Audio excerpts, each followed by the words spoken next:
Hello and welcome. I'm Leigh-Ann Gerrans and you're watching W News Extra, broadcasting live from the Al Arabiya studios. These are our top stories.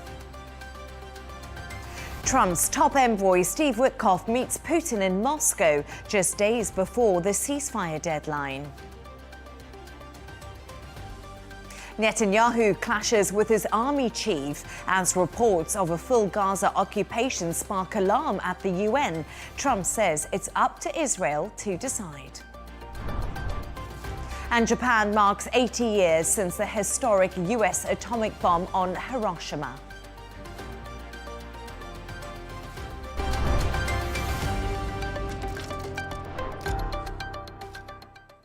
Now, US President Donald Trump called Russia an extraordinary threat to the US national security as he unveiled his first major round of sanctions against Moscow. The move follows a high-stakes 3-hour meeting between Vladimir Putin and Trump's special envoy Steve Witkoff. The visit comes ahead of the president's Friday deadline for Russia to agree to a ceasefire in Ukraine or face broad economic sanctions. Earlier, I spoke to former senior intelligence official Norman Rule, who had this to say ahead of Trump's deadline day. I think the president's position, based upon his statements, is that he has been extraordinarily patient and generous with Moscow. But there have been hundreds of civilian strikes. The Russians have not demonstrated sincerity in any of the talks. They have not provided the president with any indication that his patience would lead to any sort of truce. And at this point, the president needs to provide a package of pressures, and that pressure will be sanctions, support for Ukraine, public statements that shows that America is united in this statement, in this position, and a constant pressure as he moves towards Friday's plan for secondary sanctions on Russia's trade partners. To discuss this and all of today's stories, I'm joined in the studio by Managing Director of This Is Dubai, Michael Jabri-Pickett, and Deputy Editor of The Spectator, Freddy, who will join us from London shortly. Michael, let's start with you. And this is not the first time we have talked about Witkoff going to speak to Vladimir Putin. It's actually his 5th time that he's gone to meet the Russian president, so it's nothing new in the discussion. However, is it fair to say this looked the friendliest meeting so far? Big smiles as the two men met each other? I think so. I also think that there's, this is when the high-stakes game of diplomacy begins, I think, for Vladimir Putin. He recognizes there are a lot of cards on the table. There are a lot of options that Donald Trump has, at least with tariffs when it comes to some of Russia's allies, countries that have been buying oil. And I think that Vladimir Putin wants to give the impression that he's willing to engage. He wants to make sure that Steve Witkoff leaves with a good impression. He wants Steve Witkoff to go back to Donald Trump and say, I think he's willing to talk. I think he's willing to engage with us.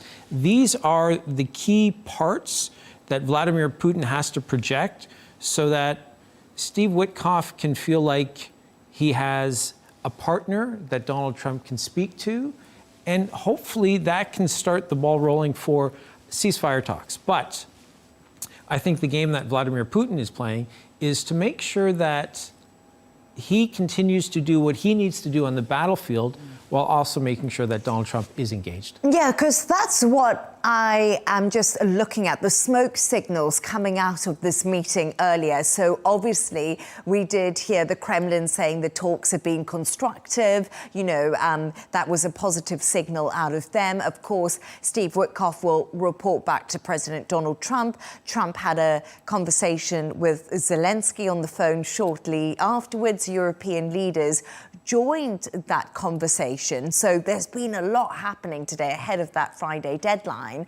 But then what I did find interesting is Donald Trump did come out and he did say that there was an extra 25% tariff on India because they're buying Russian oil. And he also said, quote, he called Russia an extraordinary threat to US national security. So are our smoke signals right? Is Trump just so frustrated with President Putin now? So Donald Trump would say one of his strengths is that he waits till the last minute before he lets anybody know what he's doing. He has said many times that he relies on his gut. And of course, I think he wants to come across as strong. He had that social media back and forth with the former Russian president, Medvedev.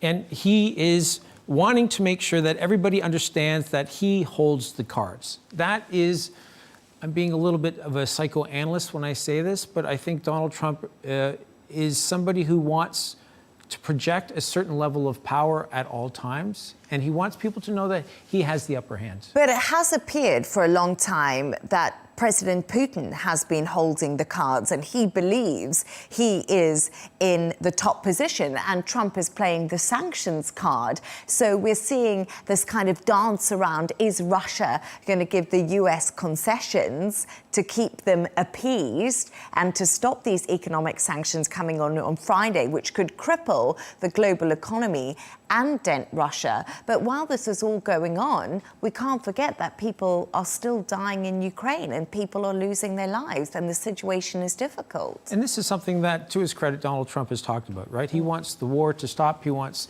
the Russians to stop killing people. He's been quite clear about that.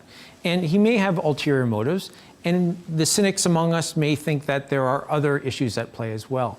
But if he was truly serious, he would be flooding the Ukraine with weapons, with more Patriot defense missiles, maybe even the occasional offensive weapon as well. But instead, he's taking a slightly different approach. He's not meeting Vladimir Putin head on. He's going after the countries that are buying the oil, which the US is saying is fueling the weapons that the Russians are able to generate, that they're able to fire at the Ukraine. Because as Donald Trump said, he said India doesn't care about how many people are being killed by the war in Ukraine. And that was strong words today when he put that 25% tariff on India. And of course, that's an extra, so it adds up to 50. So that's quite a difficult situation that it puts India into. But when it comes to these discussions that we've been having for weeks, you know, you and I, and the talks, it doesn't seem like President Donald Trump is getting any closer to Vladimir Putin. You know, he's still sending Steve Witkoff, his special envoy. And when are we possibly going to see Putin and Trump together in the same room? Because he berated Zelensky when we saw Zelensky go to the Oval Office. But it doesn't seem any closer that this meeting between basically, that's who Putin wants to meet. He wants to meet Trump. During the campaign trail, of course, Donald Trump said, you know, I'll have this war sorted in 24 hours. And of course, that's not the case. The other thing that you have to remember is that Donald Trump really does want the quick headline. And it's something that he talked about in the early days when he was in office. He just wanted to have that meeting. He wasn't talking about it, but people around him were saying that that's what he was going after. He was going after that sort of Russian-American summit where he could be up on stage with somebody who he, at the very least, seems to respect. Unfortunately, that hasn't worked out because Donald Trump is dealing with somebody who's not intimidated by him. Vladimir Putin has kept, for the most part, a low profile. He has stuck to his goals and his strategy, and he's achieving, you could argue very easily, from a military point of view, he's doing everything that he wants to do, and he's achieving that. Yes, but realistically, if we have a look at the big picture of it, you know, Russia thought they would go into Ukraine and it would be a fairly swift job, and they would get the land that they were wishing to have, and things would work out much differently to how it has. And I don't know if we're now 4 years into this Russia-Ukraine conflict that actually, realistically, Russia looked quite weak as a military because they have lost a lot of men and they didn't complete this in the time that they actually thought they would. So how much does Russia have left in it, I think, is also the big question. Can President Putin keep on delaying, or does it become a time where they've lost so many men and there's no more concessions that they can give? What happens? So I think if there's anything that Vladimir Putin does that would signal defeat, I think that's what he definitely would not do. Now, I would say that, yes, I would agree with you. the world thought that there would be, a swift victory for the Russians. So I would say the process has changed, and Vladimir Putin has adapted. But his goals and his strategy seems to be still on track. And that's imperialism, isn't it? And we've seen that and we've heard that from Vladimir Putin right from the beginning, haven't we? We've heard the Russian narrative that Ukraine is essentially their country and Ukrainians are Russians. Many Russian analysts I've spoken to in the past have basically said that exact word to me, that that's how they view Ukraine. But I do think this is becoming a bigger issue for Europe. If we have a look at Europe as a whole, they've put sanctions on Russia themselves. They've been putting money into a pot to try and send weapons to Ukraine. They're really trying to protect their borders. And NATO, too, has a big role in this. And I just wonder if Europe should be at the table right now when we're trying to get the ceasefire deal with Russia. Is America not including them into the big picture? Because they're basically on the border. So they are, and I believe that the European leaders are definitely involved in what's going on. President Zelensky would, of course, be engaging with them, as would Donald Trump and his team. But you have to remember that for so long, Vladimir Putin was paying attention to domestic issues. And he was iced out, really, until Donald Trump came back into power, wasn't he? Yes. From the international stage. And so the mission in Europe seemed to be economic growth. That's what the world wanted. That's what the world relied upon. Things changed when Donald Trump came in office because, of course, he said, you now need to devote 5% of GDP to military. You now need to start paying more of the freight. We're not going to be carrying you. And so I think their perspective has changed, but they've been caught a little bit flat-footed. They are definitely fearing, that Russia is right on the border with Ukraine and that Russia is being the aggressor. But I do believe that they're at the point where they've recognized that this is a real threat, a present threat, clear and present danger, an existential threat. They're not going to be caught off again in the future, because in the past they believed they could rely solely on the Americans to come to their rescue. Yeah, absolutely. And many people criticised the EU for not getting their act together in the first term of President Donald Trump's and then having to make up that shortfall now. But thank you so much for your thoughts on that. Stay right there as we now move on to another story. And tensions are rising within Israel's leadership, with Prime Minister Benjamin Netanyahu reportedly clashing with Army Chief Eyal Zamir over plans to fully occupy Gaza. Defense Minister Israel Katz has publicly backed Zamir amid a talk he could actually resign. At the UN, diplomats called the reports of expanded military action deeply concerning, and when asked where he stands, Donald Trump says it's up to Israel to decide. Freddy, let's go to you first on this story. So Netanyahu is even facing down critics now from inside of Israel. Is it enough to make him stop, think, and possibly change his tactics? Or will we see him plough on with his military offensive plans? I think the internal opposition, the domestic opposition to Netanyahu, is the only thing that could make him stop at the moment. It's quite evident that international pressure, short of Donald Trump joining the condemnation of what Israel is doing in Gaza, is not going to deviate or change the way Benjamin Netanyahu is carrying out his plan for Gaza. I think what we're seeing now is a major flashpoint in internal Israeli politics. And that is his biggest fear, because remember that this is the sort of underreported story of what's been going on in Israel since the war in Gaza began, is that Netanyahu is under tremendous domestic political pressure. He has a corruption campaign hanging over him.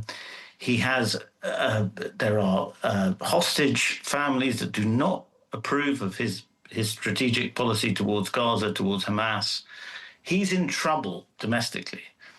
And I think that this full occupation of Gaza, which is a radical move in many ways, but in many ways it's a sort of inevitable consequence of what Israel has been doing so far. But it's prompting this backlash, this internal backlash among military figures, among political figures, And that is a big concern for Netanyahu right now. Yes, absolutely. And I do think that what Freddy said, Michael, is absolutely coming to light, isn't it? It's domestic, and it's this internal political struggle that he's really having. And also people in Israel are so split over the war in Gaza, and they want the hostages home. They want things to end. So is he also losing public support? Is things just becoming almost untenable at the moment for Netanyahu? So he goes on TV and he'll talk about what his goals are, right? The elimination of Hamas and to bring the hostages home. But he hasn't explained in detail, and maybe he will after this cabinet meeting, but he hasn't explained what the strategy is, right? Now he's talking about taking over Gaza. But he's facing, just as you said, and I agree with what Freddy said as well, it's an underreported issue, and it's definitely one that he's facing on a regular basis, which is the domestic pressure from soldiers for hostages, a group of IDF soldiers who have said they won't fight anymore, as well as the families. Young conscripts just recently were shown burning their conscription card because they don't want to go to Gaza. You know, the Jerusalem Post, if you look at some of the reporting they've done, as well as France 24, they both, if you combine the reports, there are 44 IDF active and non-active soldiers have died by suicide over the course of the past 22 months. And of course, tomorrow is the 22-month anniversary of October 7th. If you were to extrapolate that, you're looking at one IDF soldier dying by suicide for the entire duration of this war every 2 weeks.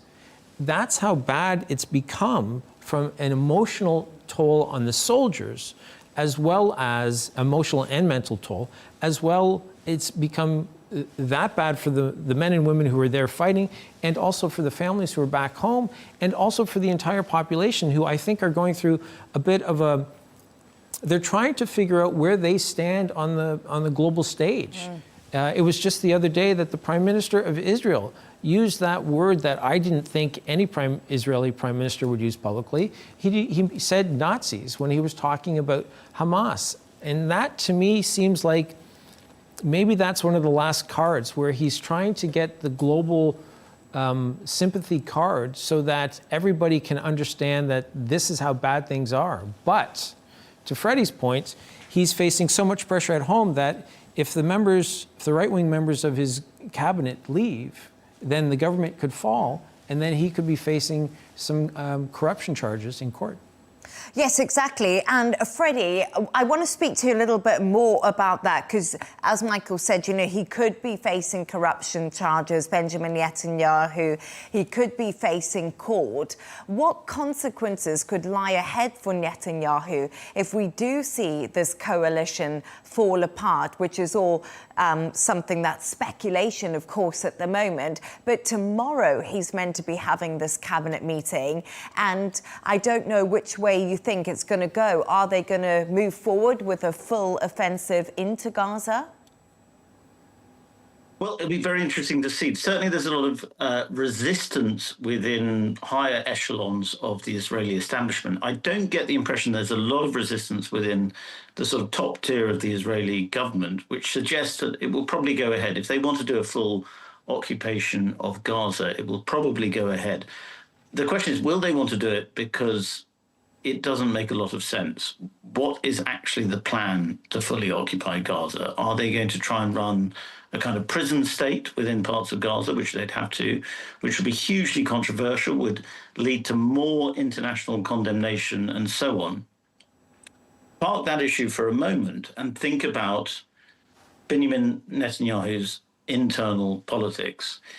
If it wasn't for the war that he is currently waging in Gaza, he'd probably be in serious legal, and certainly he'd be out of office, I think. He'd certainly be in serious legal trouble, even if he was in office. And that's where he and Trump are very similar. They are both victims of what they would call deep state conspiracies against them. And they are both unbelievable survivors. The most amazing political survivors we've seen are currently the Prime Minister of Israel and the President of the United States. So it's a fascinating dynamic. just as a sort of political observer, it's a fascinating dynamic. But I think the key question in terms of peace in Gaza is, does the Israeli deep state, the military and so on, do they resist the full occupation of Gaza? At the moment, I'm not sure they are in a position to. And I think they have to think of the practicalities of a full occupation in Gaza, because as we know, Israel is fighting wars on lots of different fronts and could lose many soldiers if they do decide to do this. But thanks so much for your thoughts on that. Let's move on now. And Japan has been commemorating 80 years since the United States dropped the atomic bomb on Hiroshima. It killed some 80,000 people in an instant, but many more died from their injuries and radiation sickness. The country's Prime Minister vowed to continue the country's work against the proliferation of nuclear arms. So that means never again means never again. Chris Gilbert is in Tokyo.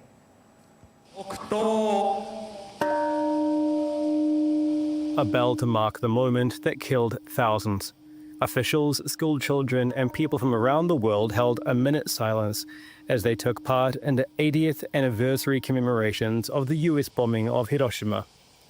It was the first time the atomic bomb was used. Some 140,000 people died. Most were civilians. As Prime Minister, I would like to offer my sincerest condolences to the souls of those who fell victim to the atomic bomb. I would also like to offer my heartfelt sympathy for the survivors who are still suffering from the after effects of the atomic bombing. Over 50,000 people from around the world took part in the memorial ceremony. They laid wreaths and flowers. Nearby, the flame of peace continued to burn. For as long as nuclear weapons exist, Japan has said it will keep the flame alive. Japan is the only country in the world that has been subjected to a nuclear bomb. That means that there is a painful, detailed knowledge here of what that looks like on the ground. So successive leaders have pledged to try to prevent the proliferation of nuclear weapons, but many people here are afraid that that won't be enough. Peace activists gathered at the riverside for their own moment of remembrance with a view of Hiroshima's atomic bomb dome. It's one of the few things that was still standing at Hiroshima's ground zero. The Peace Park and its dome serve as a powerful reminder of what's at stake. I truly want the world to be peaceful, but there's just far too much mass killing going on of ordinary civilians. What's happening in Palestine is really the worst, isn't it? Flower petals for a river that became poison. In the wake of the bombing, badly burnt people rushed to Hiroshima's multiple rivers for relief, but the water was radioactive. Once a place of carnage, now a place of culture. After people see this, I want them to notice a painting they've never seen before, and to make them think. Thinking about things like this can become a starting point for thinking about peace, and that's something I truly hope for. Though the number of nuclear weapons in the world have fallen well below their Cold War peak, there are still some 13,000, and each one is far more powerful than the bomb dropped on Hiroshima. As Japan mourns, it also warns, this could still happen again. Chris Gilbert, Arabiya English. 80 years since Hiroshima happened, Michael, and the city's current mayor has actually issued a warning to the international community, and that's really regarding the lessons that should have been learned during this time. It was quite strong, provoking words. Do you agree with the sentiment? I do, and I think that the world needs to stand up and take notice, because Japan is the only country that can lecture the world on nuclear war and the effects of dropping an atomic bomb. They experienced it. They live it every day. In the city where this bomb was dropped at 8:15, which is when the bomb did drop, every morning there are chimes. So it's a daily reminder of how awful it can be. And just to put it in context a little bit, as the report said, that when the bomb dropped, 80,000 people died instantly. And we've been fighting a war in Gaza now for 22 months, and we're at 60,000. There were probably about a total of 250,000 who died, but the scale we've never seen since in 80 years, and hopefully, and this is the sentiment that was expressed today, we'll never, we'll never have to go through that again. Yes, and Freddy, this was historic, the first nuclear attack that ever took place, and it's the only one since, as Michael said. And do you think that that's almost a miracle?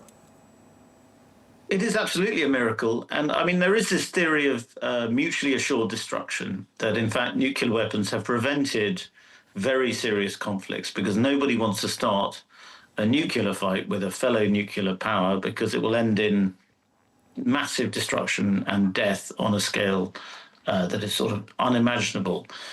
But while that makes sense in international theory terms, I think it doesn't take into account that human beings are irrational, bigoted, dangerous people. And we are quite capable of doing extremely terrible things. What my fear is with Hiroshima and Nagasaki, 80 years on, is that for the last 8 decades, we have avoided nuclear conflict, partly because of the fear of what happened before. My worry now is that we are dealing with a world that seems to have forgotten how dangerous that was, how awful and terrible that was. And I think that, when you think about the strikes on Iran, when you think about India and Pakistan, when you think about all these sort of potential nuclear conflagrations that are happening all over the world, they usually get resolved one way or another. But I worry that the theory of mutually assured destruction, that nobody's going to attack someone else because they might have a nuclear power, or they might have the ability to respond with nuclear power, I worry that's not holding. And if that doesn't hold, we're in a very, very dangerous world. And I think Donald Trump's worried about that. I think Modi in India is worried about that. I think even Xi Jinping in China is worried about that. And that's the new world that we're living in. Do you agree with that sentiment? Because actually, it was really interesting, as Freddy said, that atomic bomb hell must never be repeated. And that's what the survivors in Japan are also saying. But like Freddy says, the rhetoric around nuclear weapons has been ramping up. And we've seen it, as in Pakistan and India. Of course, we've also seen submarines, US submarines being moved closer to Russia because there's nuclear rhetoric there. What is the situation? So it was just last week on social media where you had a former Russian prime minister who sort of invoked the word nuclear. And then you had Donald Trump who sort of repeated it back to him. And then he took a step further to say that I've actually now moved 2 nuclear submarines into the appropriate area. And it feels a little bit flippant, especially as we mark the 80th anniversary of the dropping of this bomb, that there are arguably the world's most powerful man is getting on social media and talking about these things. And there needs to almost be some sort of recognition by the world that this is incredibly serious, and we need to sort of step back and tone it down. And it sounds like something that you would say to somebody in kindergarten, right? Which is go and sit by yourself for a little bit and think about what you did. And I don't know how you get to the point where you can have sensible conversations with certain world leaders to express to them how reckless some of their actions and some of their words seem to be. When you had the Israeli National Security Minister, Ben-Gvir, purposefully breaking the law by praying at the Al-Aqsa Mosque, that is to incite bad blood and to get the people who believe that, as he does, that we can do what we want, but it's also to anger, the people on the other side. And there just doesn't seem to be that great global diplomacy that used to go on not that long ago, where people would talk, people would have conversations, and that seems to have gone amiss. And now we see diplomacy being played out on social media, as you did say. But thank you so much for your thoughts on that, Freddy and Michael. Let's move on to another story now. And Hollywood actress Sydney Sweeney seems to have become the Republican Party's latest poster girl. It comes after President Trump discovered her political allegiance following her American Eagle jeans marketing campaign. But if Donald Trump wasn't familiar with the Euphoria star before, he certainly is now. Take a listen. Now I love her ad. Is that right? Is Sydney Sweeney? You'd be surprised at how many people are Republicans. That's what I wouldn't have known, but I'm glad you told me that. If Sydney Sweeney is a registered Republican, I think her ad is fantastic.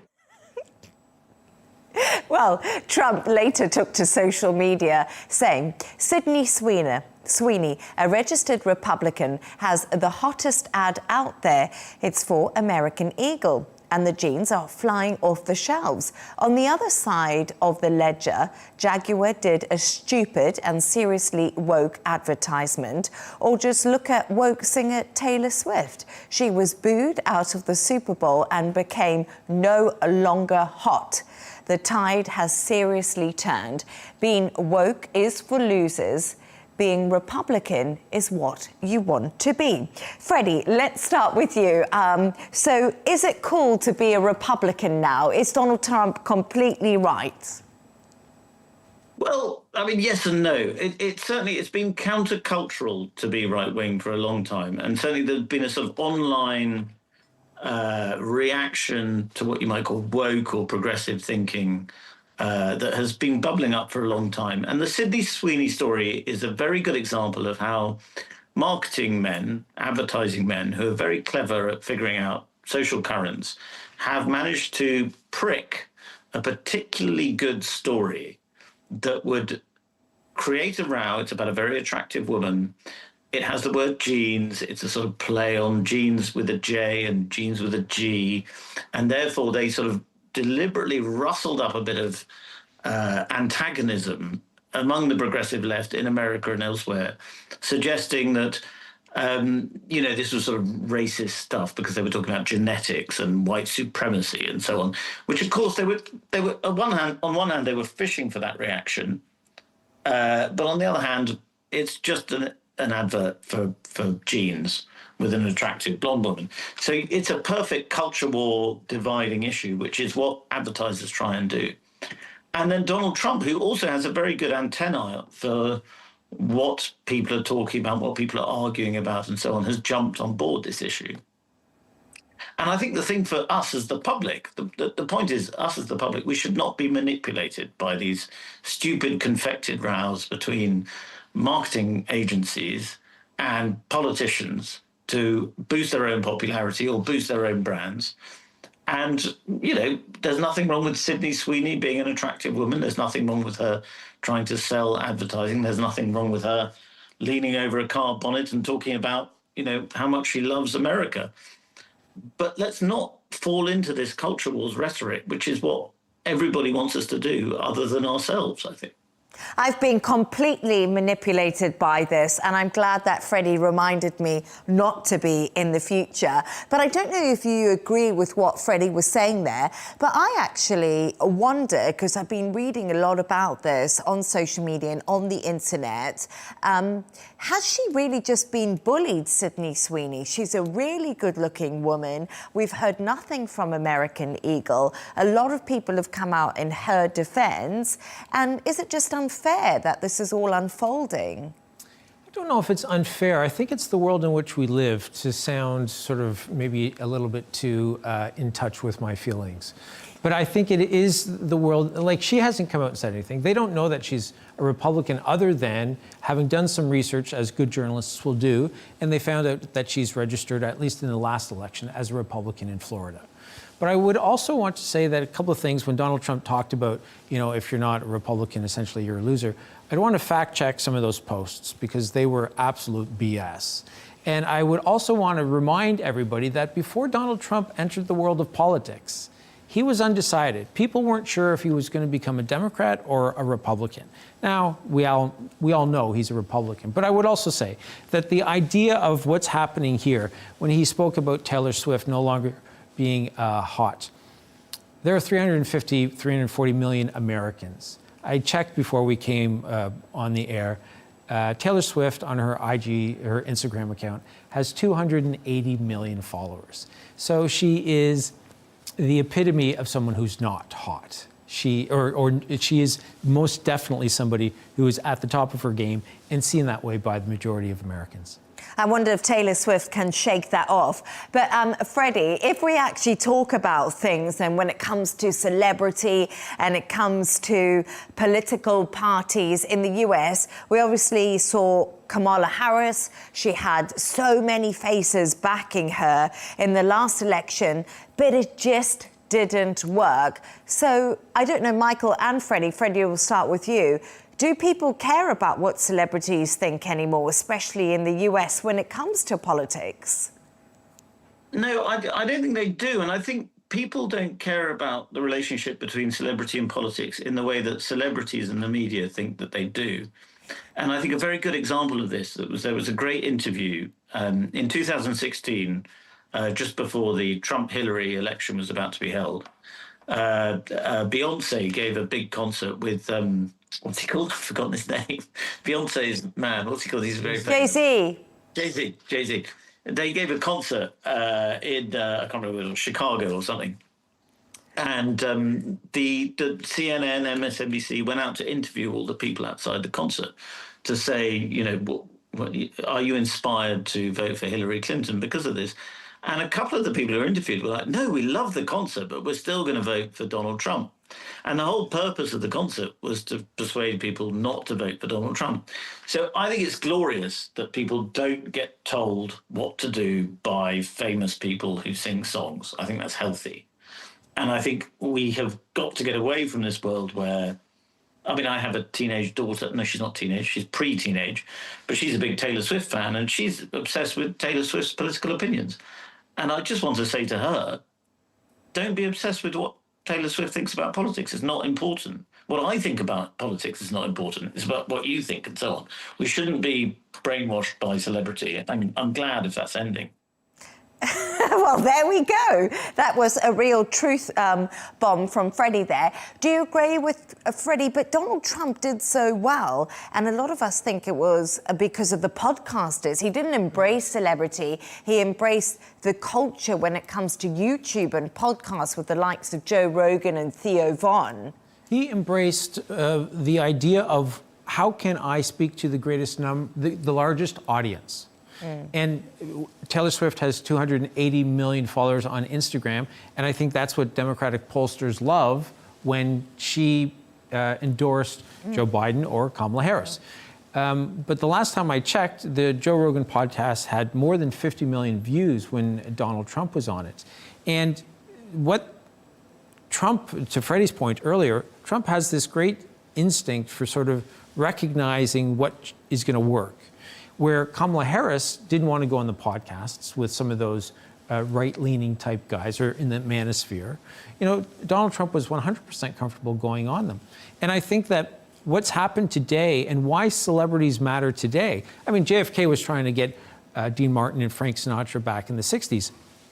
But what matters today is, I think, that social media audience where a message from a celebrity might not matter because it's coming from the celebrity, but what it matters, at least from the candidate's point of view, is that it can reach so many more people than I as a candidate could reach if I was on ABC News. No, absolutely. Yes, indeed. And as we did say, Donald Trump went a lot on, you know, did well on those podcasts. Thank you for your thoughts on both of that. And finally, Michael and Freddy have come up with a couple of quirky stories of the day. And Michael, yours is all about a yacht belonging to a Russian, and it's up for sale. How much is it going to cost? What's the story behind this oligarch's fabulous yacht? So this is a great story. So in May of 2022, just a few months after Russia invaded Ukraine, U.S. officials seized the super yacht of a Russian oligarch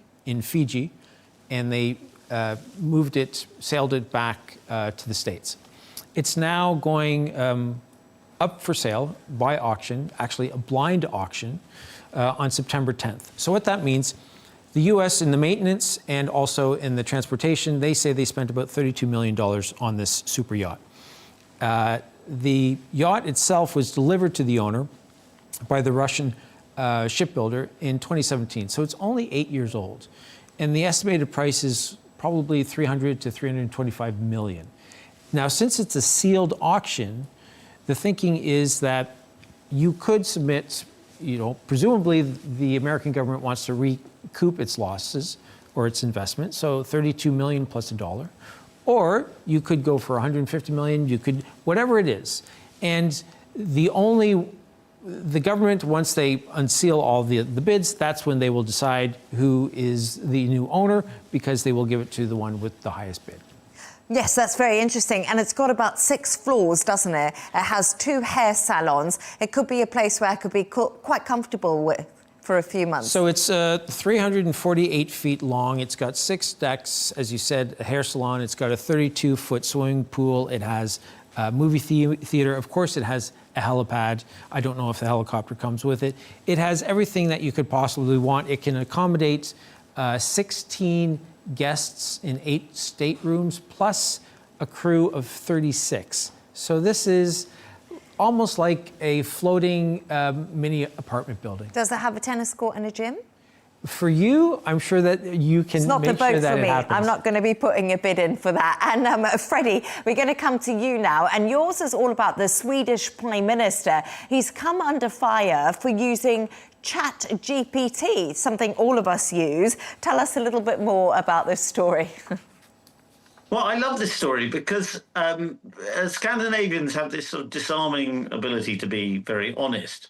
And it's just particularly honest when a prime minister admits that he's running government policy by ChatGPT. A lot of us are sort of checking our work with ChatGPT and AI, but it's quite special when a prime minister says, "Oh, I checked my work with AI, with ChatGPT." And this brilliant response to this story was, "We voted for you, we didn't vote for ChatGPT," which is a fair enough point. And that leads me on to my rather boring, pretentious point about this, which is that the problem with AI is not AI itself, it's real stupidity. It's not artificial intelligence, it's real stupidity. And that we are becoming so reliant on the algorithms and the bots to tell us what to think, to tell us how to critically think. And the fact that this has crept up to the level of government, even if he says it's not to do with national security and so on, the fact that a prime minister is checking with an algorithm that we know lies, that we know hallucinates, and they are asking whether it's a good idea to do a certain policy or not, even if they're not going to take their advice, that should worry all of us. And I think it's a great combination of a silly story and something that is a little bit alarming. Freddie, have you checked any of your work with ChatGPT? Because I know every now and again, I have a little sneaky look. I'll tell you an embarrassing story about it. If you've got time. Have you got time? Yeah, I've got time. So I once I remember that there was a quote about politics being like dog food, and I couldn't remember who said it. And I thought it was Newt Gingrich. So I said, which is an American politician. So I couldn't find it online. So I said to ChatGPT, I said, did Newt Gingrich say politics is like dog food? And ChatGPT said, yes, he did. And I said, great. And I said, when did he say it? He said it in 1995 to the Washington Press Corps in a speech and blah, blah, blah. So I thought, oh, that seems legit. I put it in an article. Luckily, for my sake, the Spectator has very good fact checkers. And they said, we can't find the record of Newt Gingrich saying this. So I went back to ChatGPT and I said, did he definitely say this? And it said, yes. It tried to style it out. It said, yes, Newt Gingrich definitely said this, Washington Press Corps, 1995. And I finally said, I can't find any other record of this. And it said, no, I may have got that wrong.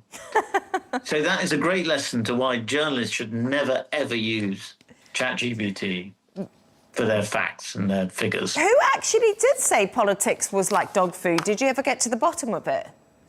I'm sure it's a quote. It said, I think it actually might have been about a candidate, and I thought it was Newt Gingrich, but I think it's a Republican in the 1990s. Who If said, anyone remembers, let us know. Freddie and I know. Please do. Yeah, please do, because do. it'll be really interesting. Let's crowdsource this. Yeah, indeed. Let's crowdsource this out.